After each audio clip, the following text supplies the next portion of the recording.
It's a really remote area up here in Santa Elena. There's no one and it's quite wild. The beach is mostly pebbles, like little rocks, and there's a lot of vegetation along the shore. Lots of beautiful frangipani trees that are sort of hanging onto the cliffs. Lots of rocks. Luca and Boga are exploring the beach. They look like salt and pepper together.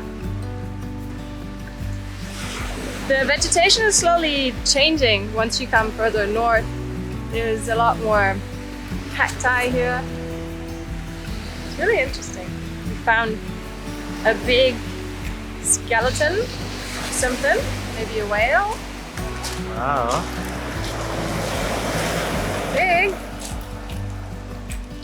What do you think it is? A whale? I don't know, it's a bone, definitely, yeah. I think we have bone supply for Boga now for the next 2-3 months. Or 4 days, depending on Boga's food. Ahoy there!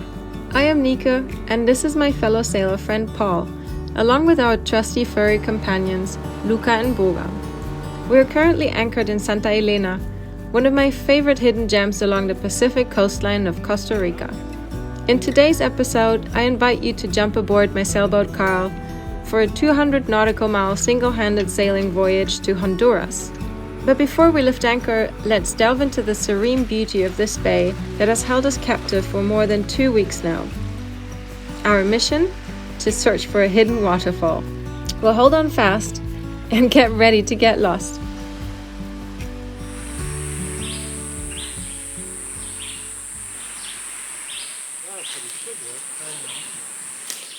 Apparently in 200-300 meters up from the coastline, there's a road. Says Paul. This time, this is not growing on my responsibility. I'm saying there's definitely no trail. Looks like there's tons of crocodiles, but we'll check it out.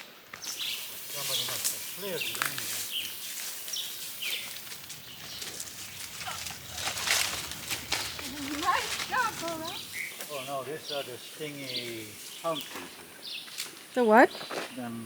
Palm trees with Oh, with the thorns? thorns, yeah.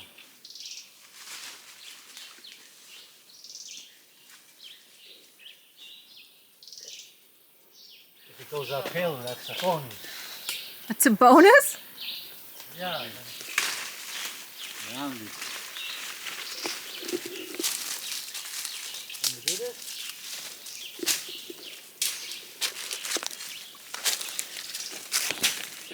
Well, there is a road.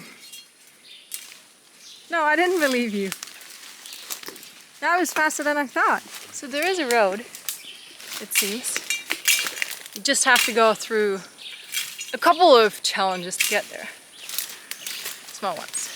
So now we're on the road, which is the road that leads to the little village at the end of the bay towards Nicaragua.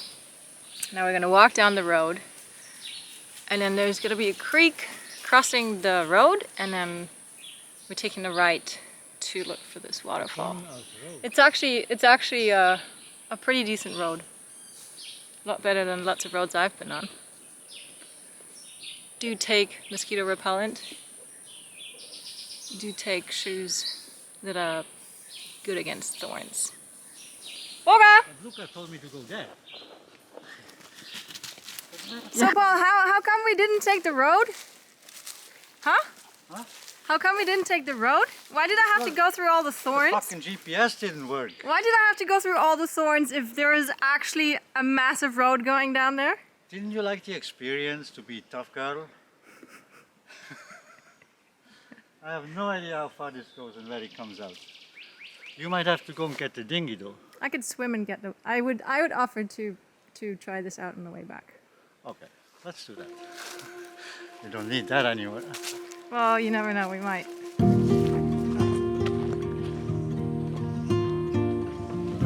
Exactly. We don't have a wild season. Yeah.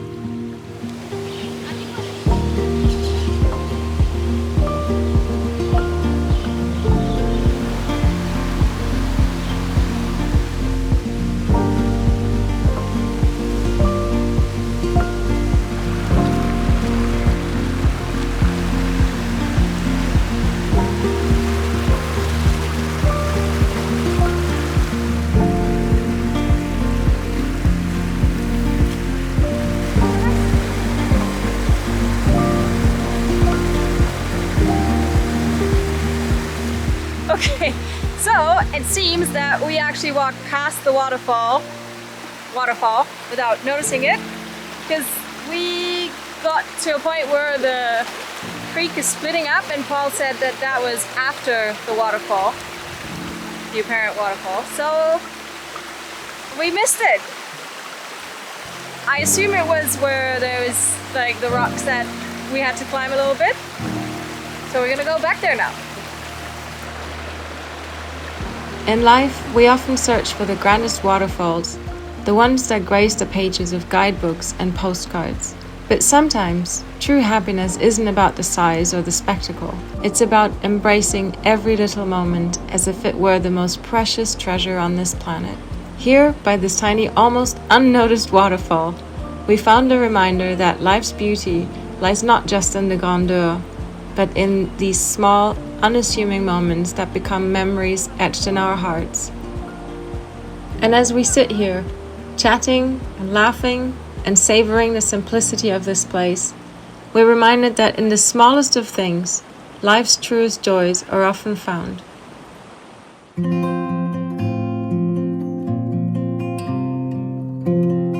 The next leg to Honduras, Isla El Tigre, is about 200 nautical miles. The sea state has been looking quite rough these last days. Went like up between 2 to 3.5 meters, but like only 7 seconds between them. So we were like, yeah, no, maybe not. So right now we're looking at a weather window that has like between 12 and 18 knots of wind, and sea state starting with around 2 and a bit with 6 seconds, which is going to be a bit of a roll to start with, but then it's sort of supposed to go down to like 1.5. So I think that's gonna, I don't want to jinx it, but because weather's changing a lot here every day, it looks really different, but it could be a good weather window to head up there to the Golfo de Fonseca. Just doing preparations for getting the boat ready. I did some fuel filter change and had to fill up my automatic transmission fluid and clean the engine room. I have to clean the hull because my anti-fouling after 2 years is now starting to slack a little bit. And I got a life vest for Boga now, so we need to do some fitting and figure out how I can attach her to the boat so I don't lose her on the trip up.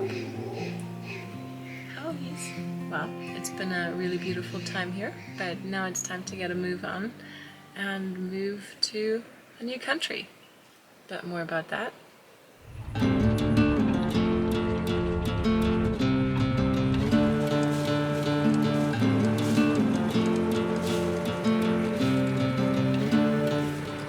Well, it's anchor up here in Santa Elena, Costa Rica.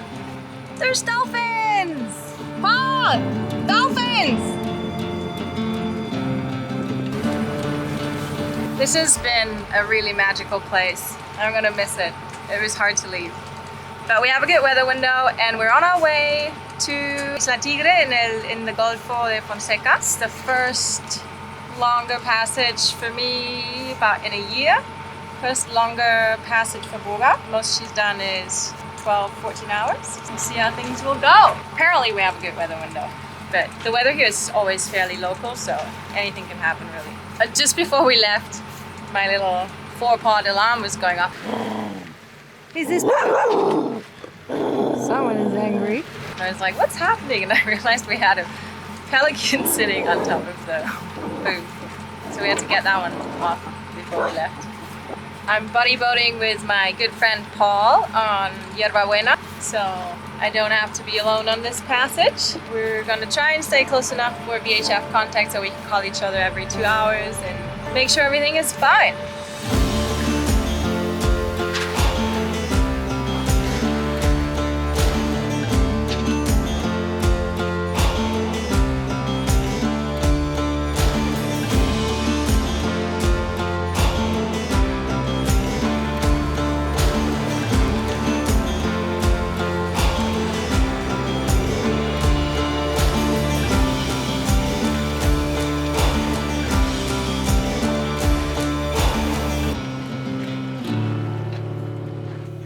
Well, we made it through the first night We actually did get a decent amount of sailing in, at least we did on Karl.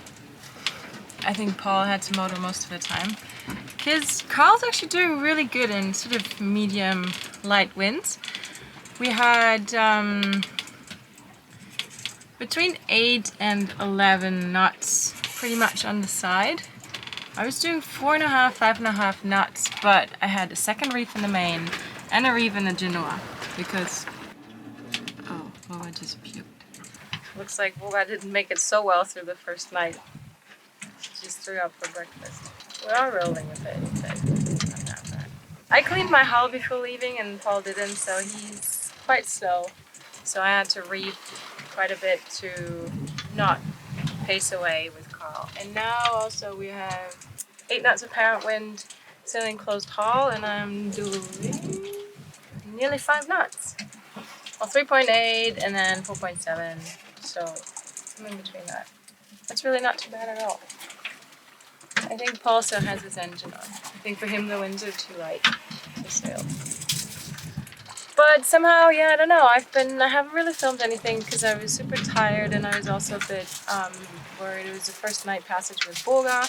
She did super well though. Most of the time she was inside, and then when she was outside I put the vest on with the tether, and then she just sort of chilled with me here in the cockpit, so that was good. And then this morning we went up on the bow to do her thing. She actually doesn't want to leave the cockpit by herself, so that's really good. Now she's tearing apart a coconut, so that means she's ready for some action. That's good. That's why I got the coconut, so she can, have something to play with. We're about halfway through the journey. Right now it's actually really nice. It's a nice breeze. I should put on the wind vane, but I'm a little too lazy. But then we wouldn't have any sound at all. Just had a little wash. Now I'm gonna have a little bit of coffee, I think, and then I think I'm gonna be feeling a little bit more awake.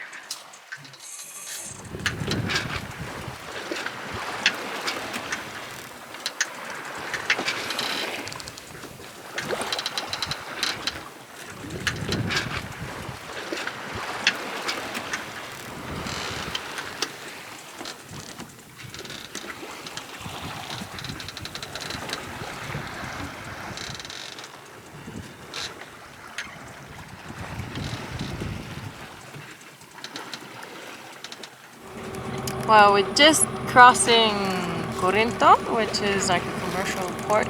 And I think it's another 40 miles to the entrance of the Gulf of Fonseca. It's another 60 miles to our anchorage. There's no wind. The sail is just flopping off and off and flopping off. Yep, there's nothing to tell. It's very quiet. Just been reading most of the day. Did some sailing in the morning. There was some wind, which was great. But now we're back to motoring for a while. Passed through a bunch of logs. That was exciting. And I don't know. I haven't been feeling very inspirational about filming anything because there wasn't really anything inspirational happening. I'm trying to let Paul catch up. I'll send him to clean his bottom before we go on the next leg. He's going really slow. Wow. Sea state is not bad, but it's only 4 seconds, so that makes it a little like, wow. Now it's getting a little higher, a little shorter in frequency. Nothing too serious. So far, been pretty lucky. I think we're gonna get wet tonight. So far, we were fairly dry, except one little burst around 3 to 5 in the morning, more or less.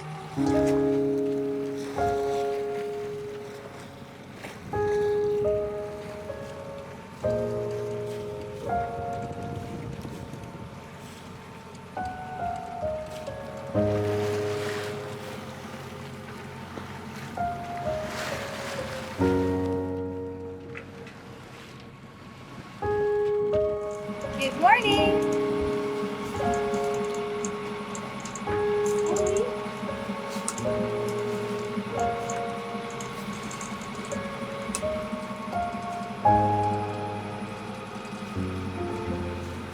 Red in the morning, sailor's warning. Or how was that? There's a very beautiful sunrise. Huge red ball. We just entered the Golfo de Fonseca 2 hours ago. We're dodging a bunch of fishing nets now. Apparently the nets are 15 feet above the waterline. And this was the first time I actually tried to see if it was true or not. Because it was extending over nearly, well, I would have had to go around a lot. And their boat was pretty much next to me and they didn't signal anything like as in, don't do this. So I just went through the buoys and nothing happened. So apparently it's true. It's another 16 miles to go.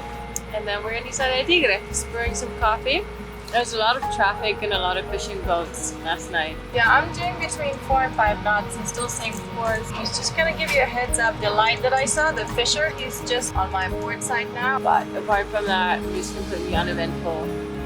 We motored the whole time because there was no wind. Now there's wind, but completely on the nose, of course.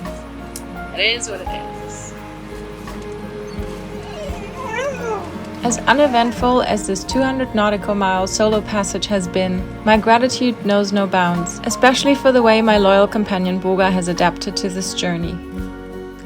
I've already had the wonderful experience of connecting with the kind people of Honduras on the Atlantic side, so as we approach the shores of Isla Tigre, I'm filled with anticipation to explore the Pacific coast of this amazing country. But more about that next time.